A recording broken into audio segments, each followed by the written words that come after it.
Ladies and gentlemen, good morning and welcome to our Sunday show. If you're here for the first time, this is Skyman TV, the tallest man in Black Africa. UHURU Kenyatta warned the Kikuyus. He warned them against the hustlers narrative and the dynasty nonsense. Today, everybody is crying. Nobody has been left out. Before I give my critical analysis about the current situation in the Republic, listen to UHURU Kenyatta.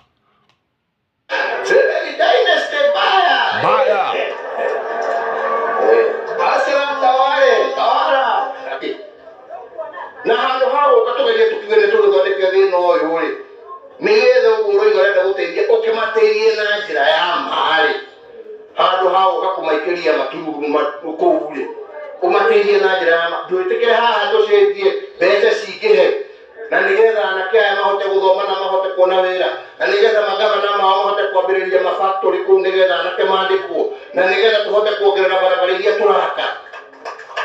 Jameni, kwa sababu njia ya kumaliza umaskini ni kuhakikisha ya kwamba umeweka investment. Sasa kama huna investment, utaondoa umaskini kwa njia ya aina gani? Ndĩramũ waithie gũkũ kana kũrĩ mũtongoria wa mashinani ũhotete kũruta basari ya gũtwara mwana university. Gũtirĩ ona ũmwe ũrahotire kuoya guoko na igũrũ. Ciana cianyu mũndũ ahĩtũka atuĩka nĩ wa gũthiĩ university, nĩtwĩtwo cai, nĩtwĩtwo harambĩ nĩgetha tũhũthĩre mwana ũcio, tondũ gũtirĩ mbeca hau ciganĩte cia gũtwara mwana ũcio agathome. No tuoka haha tũkerwo BBI mũrerwo ti njega, ĩna goro, ĩno nĩ atongoria.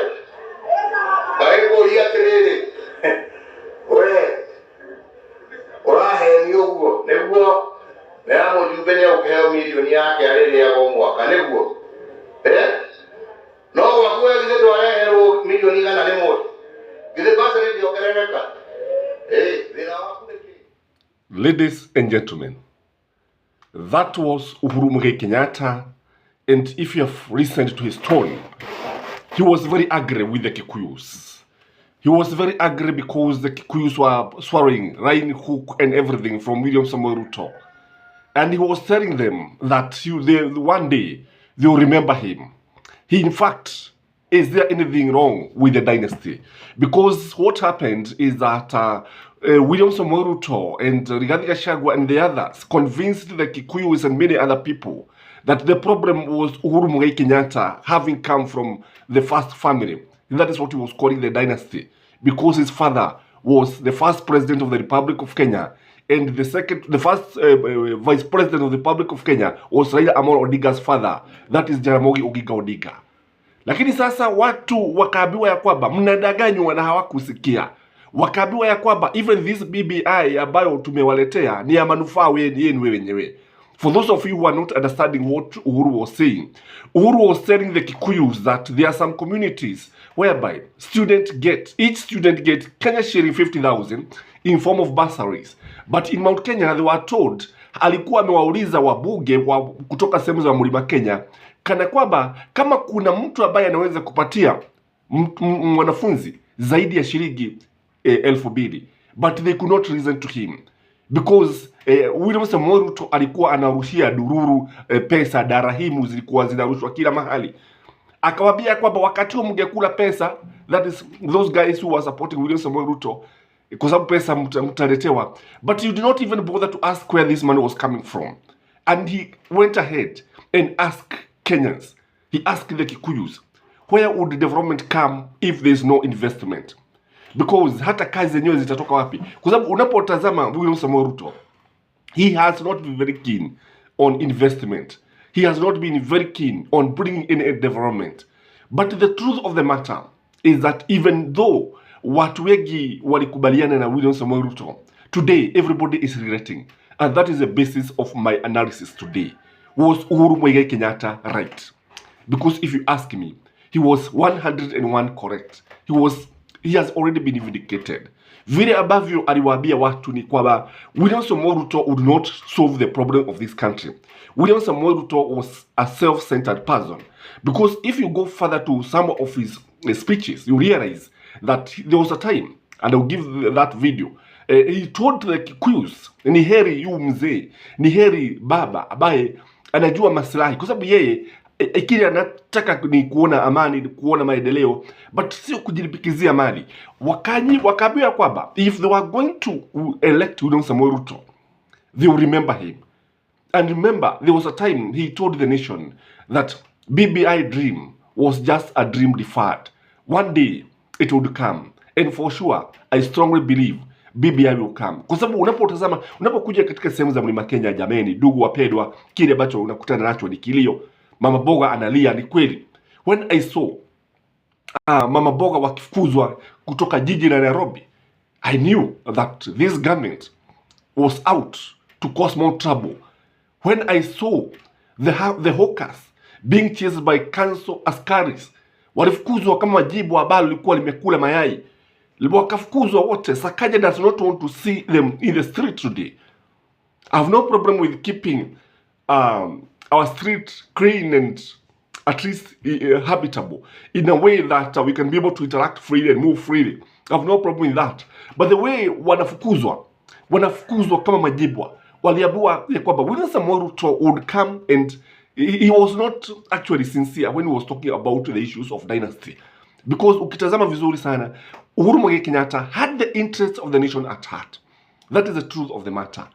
And William Samoei Ruto does not have any interest of the hustlers at heart. Today, if you go to those places where William Samoei Ruto got a lot of votes, if you mention the word dynasty, watu watakupigia duru. Atujaribu kuambia mambo ya hustlers, watu watakupigia duru. Waambie watu hatupagwigwi, watakupigia duru. So what we are experiencing is something that came due to people's ignorance. Is what we are seeing is a result of people who believed that Raila Amolo Odinga would be a stooge. Na kile ambacho tunajua ni kwamba Raila Amolo Odinga is a man with principles. And kile ambacho tunajua ni kwamba Raila Amolo Odinga had actually said that if he was to be the president of the Republic of Kenya, he would ensure fair distribution of resources. Today, what we have ni kadarasi zote zikipelekwa katika Rift Valley. That is the truth of the matter. Our Rift Valley brothers and sisters are eating life with a big spoon, kwa sababu wao kile ambacho wanapata ni kwamba wananufaika kutokana na kadarasi, wananufaika kutokana na mikutano mingi ambayo inapelekwa kule. And when you look at even the appointments, if you look at appointment of William Samoei Ruto, if you look at his cabinet, it is dominated by his tribesmen. If you look at the energy sector, the energy docket, hiyo ndio sasa inashagaza, kwa sababu from the top all the way to the lowest level of the company management of the departments, utapata hao ni watu ambao wametoka Rift Valley. Our Rift Valleyans are enjoying. And that is why life has become very unmanageable, because the people who have been given the responsibility of running the affairs of this state are clueless team. I believe that William Samoei will have a plan. I believe what he is trying to do is guesswork, is trial and error. Kwamba na ndio sababu unaona hata yeye mwenyewe hana hakika na kile ambacho anafanya, na hakuna hatari ambayo imezidi hiyo, kwa sababu he is also relying on advisors who are clueless, who don't have anything. Hawaelewi kile ambacho kinafaa kufanywa, hawaelewi kile ambacho wananchi wanafaa kufanya. Kwa hivyo wanaamka asubuhi, they come with the new policies that do not work. Remember when you went to the bourse, remember when you went to Nairobi Stock Exchange, and then watu wakaambiwa gojeni mtaona vile hisa zitapanda. Today the Nairobi Stock Exchange market is rated as the worst performing in the world. That is the truth of the matter. Kwa sababu wale watu ambao wamepewa yale majukumu pale, kwa sababu hawana namna, they don't have the know-how. That is the problem that we have. We have a team that is leading the country, but it doesn't have the knowledge, it doesn't have the experience, it doesn't have what it takes to lead the nation. How I wish that William Samoei Ruto could have nominated people like Mukisa Kitui in his cabinet, people like Fred Matiang'i in his cabinet. Many people are there. They are very competent. Kenya is not short of competent people, but the problem we have is nepotism. The problem we have is loyalty. It is a government that is focusing on punishing Uhuru Kenyatta and the people who supported him, rather than delivering to the people who bothers with Uhuru Kenyatta. In fact, he who bothers with Uhuru Kenyatta is doing harm to himself, is doing harm to the common mwananchi. Kwa sababu such a person cannot deliver. Such a person cannot do much. Uhuru Kenyatta retired and handed over power. So hii mambo ya kutuambia hivi, it should stop. So how I wish that Kenyans listen to Uhuru Kenyatta, lakini tunajua ya kwamba maji yakimwagika hayazoleki. Tutakubali kwamba tuko katika hali mbaya sana.